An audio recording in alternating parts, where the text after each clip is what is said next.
Hey guys, welcome to your girl Black Girl Minimalism. This is the second read for the day. Guys, I had to get this together. So we are, maybe I gotta wear this in different ways. We are doing the read with the Flower Child Tarot deck, and I've been using this on and off with the Neoteric Feminine Guidebook as well. And of course, y'all know it's gonna be a spread of 12, and then we'll go from there. Okay. So we have the Ten of Pentacles. So the Ten of Pentacles is a full completion energy. You have mother, you have previous generation, looks like a father figure, but the way he's sitting away from it looks like he's looking over. Maybe in this new placement that you'll be in, some sort of father figure will be looking over and the cat is next to him.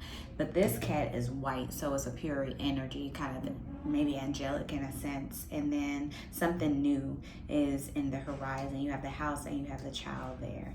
But the mother is like in awe of the child. Okay, we have the Ace of Wands. You're being gifted something Show the card again. Birthing. Okay, there you go. It was the back of it. Oh, okay. You're being gifted something that's birthing, coming into a place of birthing, because the butterfly is a metamorphosis. It's like you come from a place of healing, and then you're walking into, okay, this is good. This is good. Empress energy, and in love, and feeling very naked in the sense of like. Very feminine, very divine feminine energy. And then we have the Temperance card. It was the first time I've gotten a Temperance card in this deck. You're being poured into at this time. Very pure energy from all ends. The Ten of Cups as well. So you have the Ten of Pentacles, you have the Ten of Cups. Full completion energy as of today. This is where we're at right now.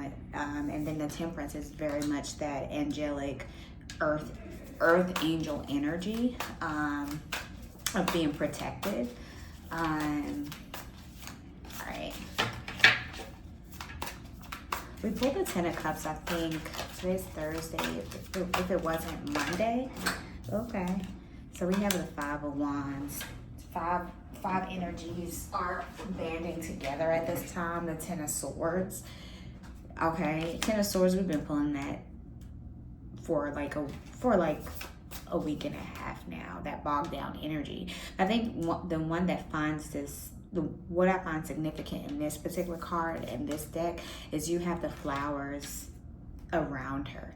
So it's like, I kind of see that as a healing, being grounded in a space, even though you have been faced with a lot or faced with things that were, debilitating, because she's in a place of like not being able to kind of maneuver her body or her physical attributes. You see the florals being significant of being put around her, maybe regenerating the energy that she's putting out in the earthly sense. 1, 2, 3, 4, 5, 6, 7. Okay. No. Yes, 7. Ooh, okay, too much. And then the Ten of Swords is also guided by the crescent moon. Okay. Oh, too much, guys, too much. All right, let's be clear about what we ran for. Also, the Flower Child Tarot deck is by Kara Saran, or Cian. Kara Saran, or Cian. We have the Four of Cups. We pulled this card the other day. It's asking you to show, I think this card, I see it as someone who's like kind of standing like this, like whatever. But it's asking you to show a sense of gratitude with what you have. That's what I got from this card the other day, is like, change the way in which you look at things, the perspective of which you see things, and then that will change your outlook. The Death card. But you see the butterflies around it as well. So we have the Ace of Wands where it showed the butterfly. We have the Death card that showed the butterfly. Something being planted. And then we have the Star card. And she has her wings here as well. The Star card and the Temperance card favor one another in energy. Even though the sun is not significant here, these are the rays of the sun. right? Same as in the star card. So 1, 2, 3, 4, 5, 6, 7, 8, 9, 10. I'm gonna pull 2 more.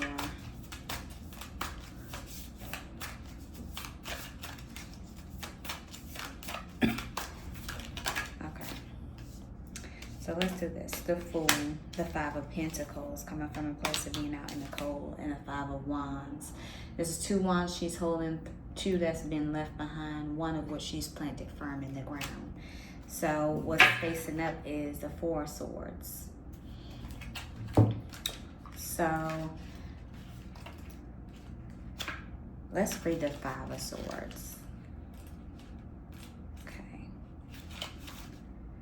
So 5 of Swords is this one here.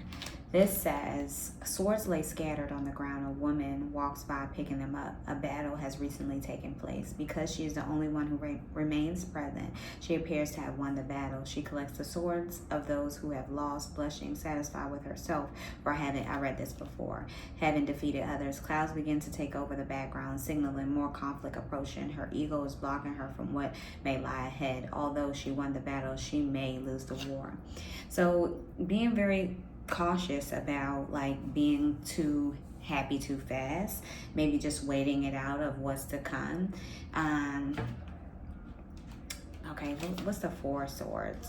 Okay, the 4 of Swords depicts a knight all suited up in her armor. She is no longer fighting and feel a sense of peace. However, the fight has not been forgotten. 3 swords hang over her head, reminding her of the pain she endured. She holds on to 1 sword, representing that she is now focused only on one thing. So it's like you're in a space of like, I guess, appreciating where you've come from, but then not letting it take all of the defeat.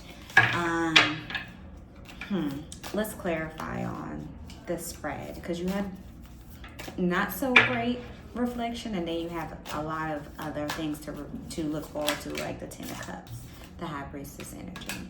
Okay, I need some clarification. Okay. Then we have the 3 of Pentacles.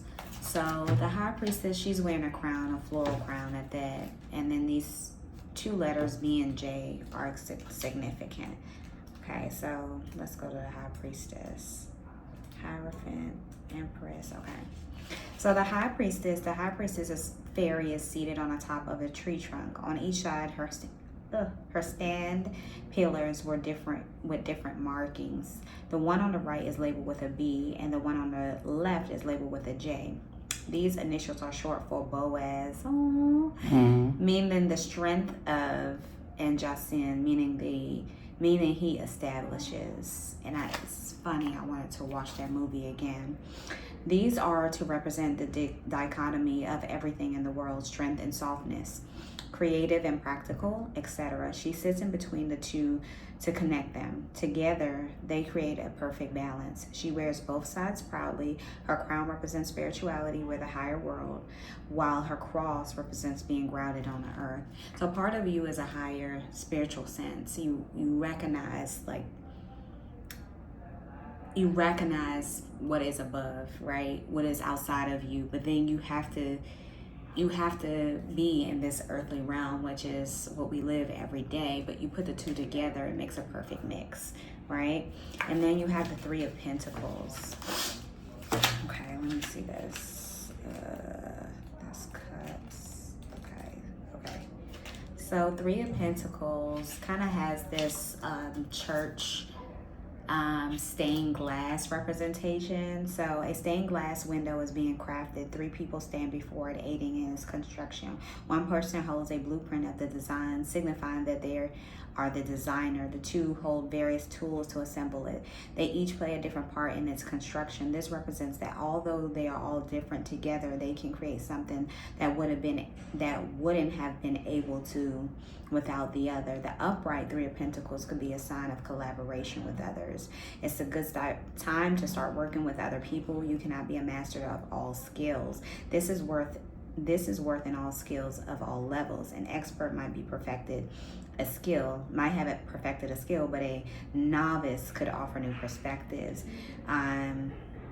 that experts have blocked off. Find others who share the same passion as you and work with them. You will be able to learn something you'll be able to learn something from anyone. This card also means that you are getting somewhere with your goal. You've put in work in many different areas. You've been in all different hands depicted.